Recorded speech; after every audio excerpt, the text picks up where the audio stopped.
Now, you have children. Mm-hmm. Are they adults? Yes. Okay. So you've been through the process. Oh, yeah. When I ask folks that, they always go, yeah, I've been through that. So there's always a sigh. Yes, I went back to school as an adult, and I said that was to get my therapy. Yes, I went back to school because of my kids. Okay, Anyway. did you, in the process, I'll put you on the spot, did you talk with your daughters? Your son, you have a daughter? You have a son? Sons. Sons. Yes. Did you talk to your sons about this? Oh, yes. You and your husband talk about yes, Yes, As a matter of fact, from the time they were little, I never wanted it to be taboo. And so I would always talk about the sexual process, even about how important that was and how holy it is. Yes. And so, and that it was supposed to be a great experience, but when we dirty it with other things, it won't be. Yeah. And so I would always say, it's a beautiful experience. And so as they got older, and I would continue and I'd talk to them, I'm like, now God created sex. We know, it's a beautiful experience. We've heard this since we were 4. So, yes, absolutely. And I've had people that have come to my home to stay who were not married and pregnant as a couple. And I would still, ask them to sleep in separate beds. That was because that's my value. Yeah. And so I have to live out my value.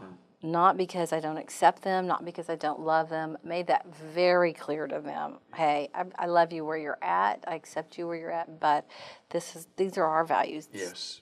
In our You know, home. I married one of our granddaughters recently, and she married a fine young man. And I asked her what drew her to Mickey, and Ashley said, his respect for me. Isn't that a great answer? And I even said to her on one occasion, your commitment to purity, she said, absolutely. He respected that. Yeah. He didn't try to weaken that. He didn't talk that down. And it was the fact that he saw, I think she used the word value in that. So I knew she had been taught and he had been taught. How ideal is that? So they come together and dated for over 2 years, as I recall. And yet, throughout that time, and there were opportunities to be intimate, she had stated to him, your respect for me is what has caused me to love you like I do. Then they marry, and the joy of sharing in all of that without the guilt.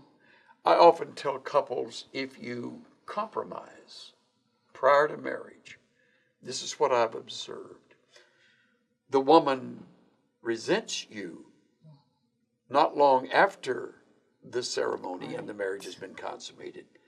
And the man lives under enormous guilt. And there's a flip-flop of roles. Yeah. She takes over a leadership she's not prepared to fill, and he doesn't want, but he doesn't know how to get the leadership back because he lost it in a lack of respect for her when they were going together. And my comment to them when I would talk, as we discuss this in a premarital relationship, is that you maintain this. It's amazing how that stays in balance as God has planned it. But emotionally, all of that stuff gets reversed. And then on top of it, as you said earlier, the guilt moves in and the shame that goes with that. I know the answer you're going to give, but I want to hear you say it. Are you convinced that a couple can date and have a loving, romantic growth together and engagement without being sexually intimate? Oh, absolutely. Yeah. Yes, absolutely. But I think it does take that commitment. It does. And that value for both of them. Yes. I'm glad you used the word, and I didn't know that you would use it. When I graduated from seminary, our president at the time, Dr. Walford, made the comment. At the time, we were an all-male school, and he said, my fear for you men when you graduate is that you will leave with a great deal of beliefs and not enough convictions. Wow. Isn't that a great statement? I've never forgotten.